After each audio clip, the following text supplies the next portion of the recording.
अस्सलाम वालेकुम। DMH news के साथ मैं हूं अफजल यूबी।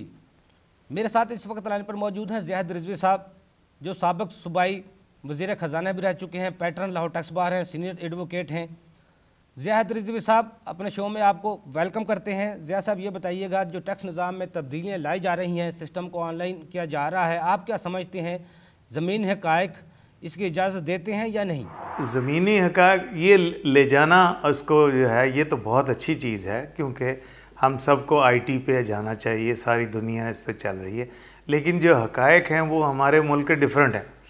आप देखें, अभी तक ये हालत है कि FBR का अपना जो IT प्रोग्राम है या जो उनका सिस्टम है, वो 4-4, 5-5 दिन बंद रहते हैं। और जब रिटर्नें देने की आते हैं, क्योंकि ओवरफ्लो और रिटर्न फाइल होने की वजह से उसको जो है उस पर ज़्यादा बोझ पड़ जाता है, तो इसलिए इनको अपना IT सिस्टम बेहतर करना चाहिए पहले। फिर इसको फ़ायदे तो इसके हैं, लेकिन इसके फ़ायदे जब ही मिलेंगे जब इसमें सिस्टम्स में बेहतरी हो। और इसकी थोड़ा सा इसको ये भी देखना चाहिए कि इसको जो है लोग अपने गलत पर्पज़ के लिए भी यूज़ ना करें। ज़ियाद रिजवी साहब, ये बताइएगा कि टैक्स के पैसे से आम आदमी को कोई फ़ायदा पहुंच रहा है? टैक्स एक तो इनकम टैक्स में प्रॉब्लम ये है कि वो जब जून आता है या जब इन्होंने अपने बजट्स दिखाने होते हैं तो एकदम हाई असेसमेंट कर देते हैं, जो कि ऊपर जाके नहीं। और वो कमीशन अपील तक तो, क्योंकि इनके more less income tax department के होते हैं, तो इतनी रिलीफ नहीं मिलती। इनकम टैक्स ट्राइब्यूनल और हाई कोर्ट ही रिलीफ हमें देता है। तो लेकिन ये अपने आप उसको बजट को दिखाने के लिए कि हमने इतना, इनको ये करना चाहिए कि रिकवरी जो है उसको स्टॉप कर दें। Recovery should be on the finalisation of the order, या आप कम से कम ट्राइब्यूनल स्टेज तक इसको करें, तो फिर आपको एक्चुअल हकीकत पता लग जाएगी कि ये किस किस्म की असेसमेंट्स करते हैं। जो ये असेसमेंट्स बाज़ दफ़ा करते हैं उसकी कंसिडरेशंस मोर देन लीगल होती हैं।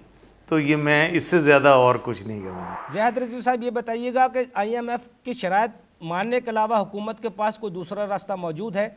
और दूसरा ये भी बताइएगा कि जो इनडायरेक्ट टैक्स वसूली की जा रही है पाकिस्तान में, ये IMF के नॉलेज में है? देखें, पहली बात तो ये मैं कहता हूँ कि इंसान जब तक अपने पैरों पे खुद ना खड़ा हो तो वो उसकी पोजीशन बड़ी कमज़ोर होती है। तो इसलिए IMF से आप बोरो करते हैं, तो जो बेगर्स हैव नो चॉइस। तो इसलिए हमें अपनी इकॉनमी को बेहतर करना चाहिए। और IMF जो है ये नेचुरली, इसमें पॉलिटिक्स भी होती है, और इसमें हर मुल्क की जिस तरह देखें, हमें वो ग्रे लिस्ट से भी निकालने के लिए उसमें भी सियासत कर रहे हैं।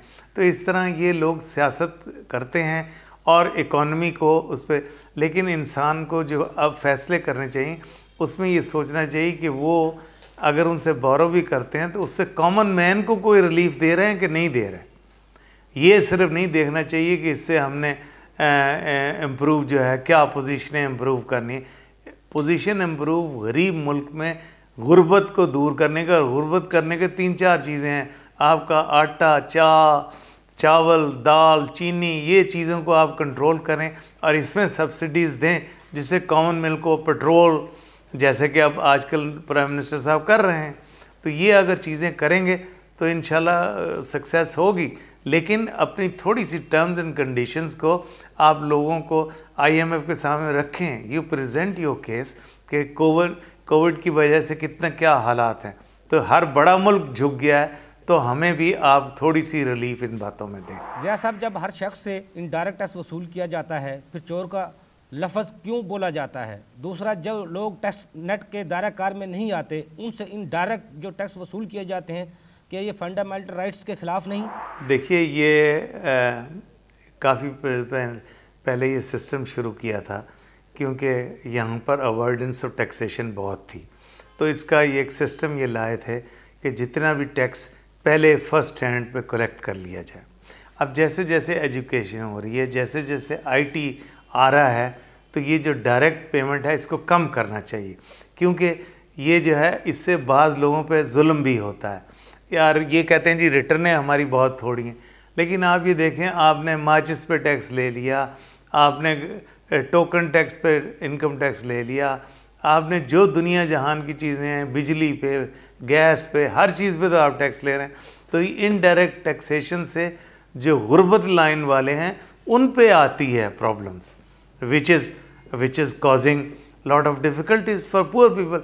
क्योंकि हम लोग ये नहीं सोचते टैक्सेशन करते हुए कि इसका impact on the people who are earning 20,000 per month पे कितना का आएगा।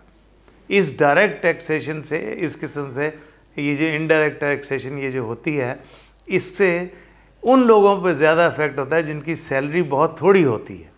तो इनडायरेक्ट टैक्सेशन को जितना भी हो कम करना चाहिए इनको। नहीं देखें, इसमें तो आप गवर्नमेंट को क्रेडिट दें कि अब वो आजकल इन चीज़ों में इंक्रीज़ नहीं कर रही। खैर, इसका पॉलिटिकल वजूहात भी हो सकती हैं, लेकिन इस वक्त नहीं कर रही वो।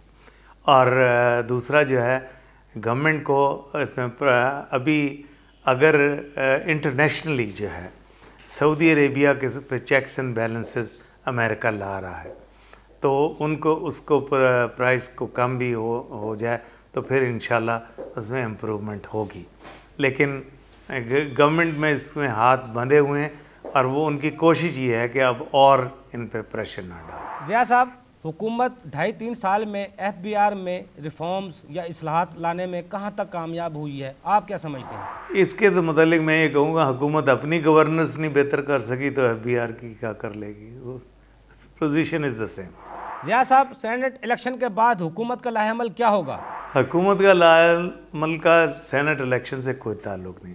हुकूमत का ताल्लुक़ है गवर्नेंस से। गवर्नेंस में ये इलेक्शन ज़रूरी नहीं होते। गवर्नेंस में पावर आपके पास है, आप चीज़ों को इम्प्रूव करें। और ये जो एडवाइज़र्स आपके गिर्द बैठे हुए हैं जिनका इस मुल्क से ताल्लुक़ कोई नहीं, और जो एक चैरिटेबल इंस्टीट्यूशंस रन करते रहे हैं, उन लोगों से आप पीछा छुड़ाएं और लोग जो रियलिटीज़ ऑफ लाइफ को जानते हैं उनको आगे लेके आएं। ज़िया रिजवी साहब, आपका बहुत शुक्रिया, आपने हमें टाइम दिया।